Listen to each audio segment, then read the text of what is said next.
Unsaon nimo pag-describe ang sitwasyon sa ekonomiya sa atong komunidad sa sauna o sa karon? Ang ekonomiya sa unang panahon, mula gabunda pag mga katawhan, kay daghan pag mga ganay na mga isda sa unang panahon, nabunda pa. Ya karong panahon na, wa na. Kaya na, naurot-urot, umurag, wa na hingang mga isda, mga katubigan, tubig na suba, may kino na. Dahil sa unang panahon nga abunda. Kung partikos mga juta, tampo pa itong mga juta sa unang panahon. Diyan pagkakaroon, dakong kalainan kay magkinahanglan ng mga fertilizer ang mga kapasakan. Lahi na ang abot karon sa unang panahon. Una ang mga ekonomiya. Iskin mo na ang mga abot sa katawhan. Sa unang panahon, karon na yung diferensya kay abot na naman ng mga variety. High-tech naman na ng mga bagong varieties kuan, pero nagkinahanglan na lagi pag fertilizer. Mo kalainan kay pero magkamahal.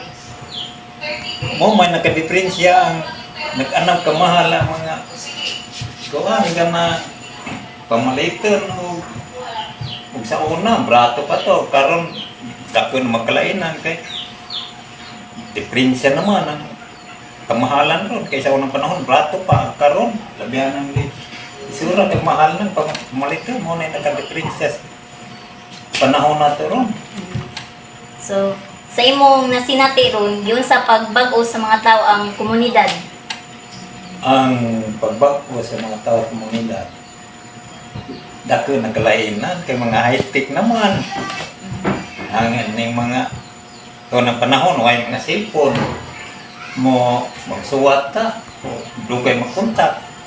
Karon lahi na, automatic naman na may mga cellphone. Kas ang tawag, kaibaw na mo na yung kalainan ron. So, pagkakaroon. Diin adunay mga panahon nga imong gibati nga ang komunidad labihan sa kakabus. Diin adunay mga panahon. Kanang panahon nga nakalisod, gumikan ng mga daghang trahedya, bagyo, uwaw, linog, mo na yung isa nga naka-prinsess ako. Noong panahon, hangin sa mga daghang trahedya. Unsa imong namatikdan nga kausaban sa atong komunidad sulod sa mga katuigan? Ang mga kausaga pa, gumikas mga high-tech na laging gamit. Kasama sa mga karong panahon na high-tech na mga gamit na natanan. Dako na kalainan, gumikas mga high-tech na mga gamit. Dahil nga sa mga panahon nga way mga kuwag mga gamit, diferensya ganyan, lahi na ron. Murang na mga pagka-high-tech, lahi na ron kababuka. Sa imong hunahuna, ang pinakadako nga unsa ang pinakadako nga mga challenges ug mga oportunidad alang sa atong komunidad sa pagpadayon?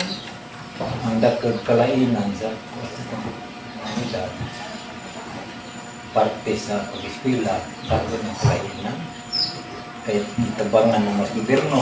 Sa unang panahon, ang mga estudyante sa unang panahon, may tabang ng gobyerno, mga ginikanan, kalisod, kakaroon kay suportado ng mas gobyerno, mga katawhan na may kwarta, nabi na naitabang mga purpose, mga eskwelahan, ipagtabangan na libre, at nagkalainan, lahi na ganyan sa una kung karoon kay di nakaadong kalisod-lisod ang katawhan. Pagting eskwela, ako ng kalainan.